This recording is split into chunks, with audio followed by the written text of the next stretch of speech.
Hey there, this is Marilyn Abrahamson, your brain health and neuroplasticity coach. And today I want to talk to you about a symptom of concussion and post-concussion syndrome that's probably one of the most common symptoms and tends to stick around for a while. And that symptom is brain fog.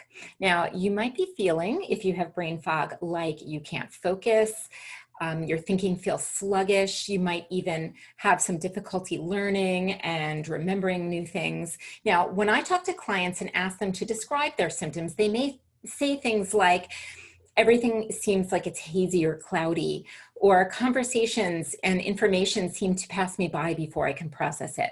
They tell me their thinking seems slower, they can't keep up with everything. Now, brain fog most often occurs immediately after you sustain your concussion. But as I always say, no two concussions are alike. So there are people who begin to feel a bit brain foggy after a few days.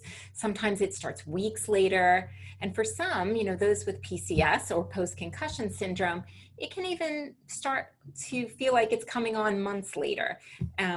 Sometimes people have it all the time, it's ongoing, and sometimes the symptom can wax and wane over time. You might be more symptomatic with post-concussion brain fog when you're engaging in physical or mental tasks like reading or problem solving or decision making, or even just trying to keep up with a fast conversation, particularly when you're surrounded by distraction and noise and you have to work to keep up with everything. So remembering that concussion causes reduced mental energy, your resources are going to be limited, and your brain's going to let you know that it needs a rest by signaling you with symptoms like brain fog.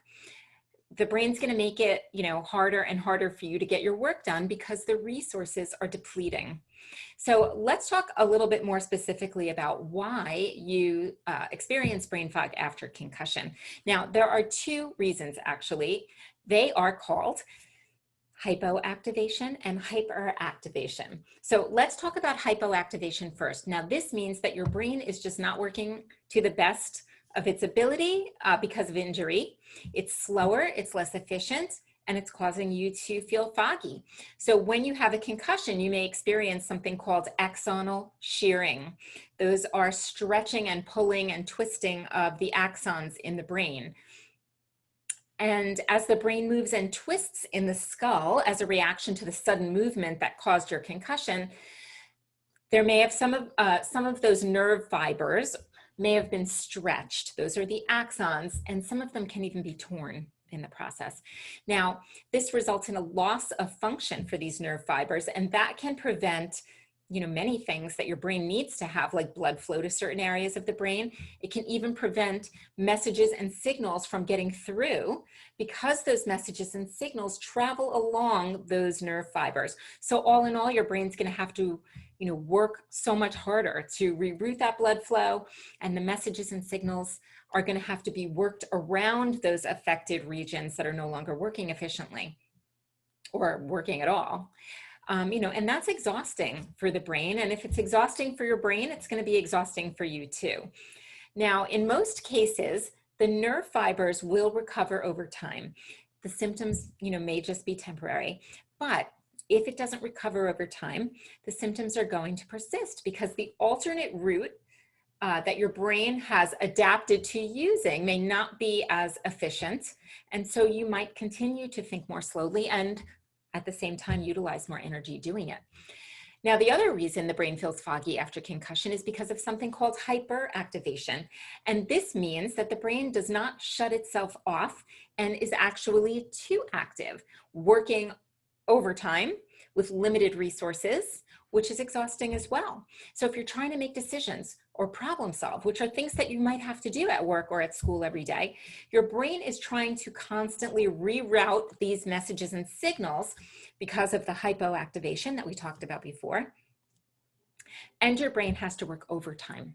And you being an overachiever, you want to push through that fog. You don't want to quit. And then when you're done, or your brain just can't do anymore, you are going to be left completely drained. So whether you have hypoactivation or both hypo and hyperactivation, your brain is not only slower, but it's also using more energy than you needed to use before, and the result will be brain fog. It's important to know that sometimes there are other reasons for your brain fog, like hormonal dysfunction or even sleeplessness, which I'm sure we've all experienced at one time or another.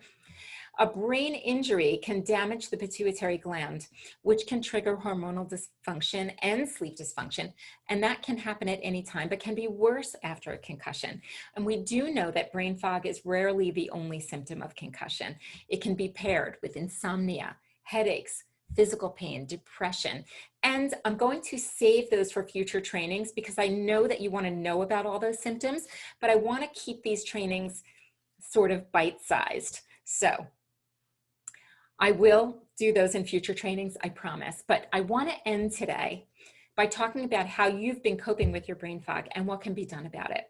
Now, I've had clients come to me and say that they've had brain fog, but it's mild. But after I talk to them for a while, I see that it actually has been significant. But over time, they've learned to adjust to it and they're compensating well.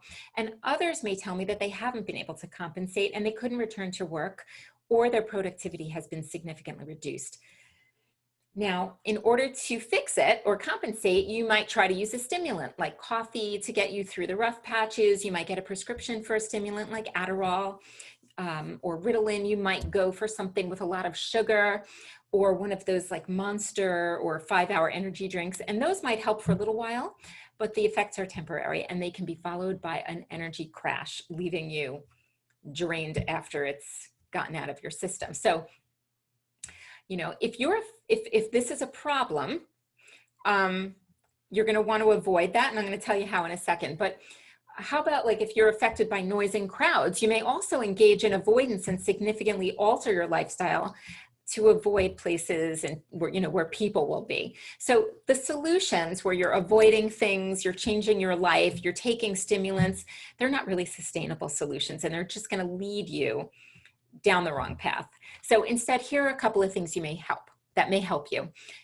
Exercise. Now, if exercise causes you to be symptomatic, back off a little bit, start slowly, build yourself up. But exercise is essential for recovery from concussion and post-concussion syndrome because it triggers the supply of oxygen to the brain, which is so important, as you can imagine, and it facilitates the release of a chemical into the brain called BDNF that is going to promote healing and recovering. Just make sure that you back off in intensity if you become symptomatic. Build up slowly. I cannot stress that enough.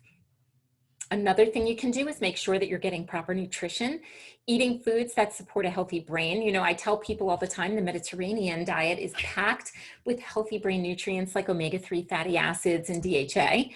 It's easy to follow. And the food is great. And there are so many great recipes online that you can get for free, and they're all healthy and delicious. And of course, so important, stress management. We just can't get around it. Stress affects us all, but with concussion, it can just feel overwhelming. So learning stress management techniques are essential to recovery. Things like meditation and mindfulness, positivity, deep breathing, even a gratitude practice can all be great ways to manage stress every day. So I hope that you got some valuable information today. If you have any questions about this training, about the both one-on-one or group brain health and neuroplasticity training packages that I offer, or if you're not sure what you need, but you're interested in discussing, you can just drop a question in the thread. You can private message me right here on LinkedIn, or you can go to my website, www.marilynabrahamson.com, click on the Contact Us tab. I put the link above the video, so you can just click on that. Okay, thank you everybody. I hope you all have a great day.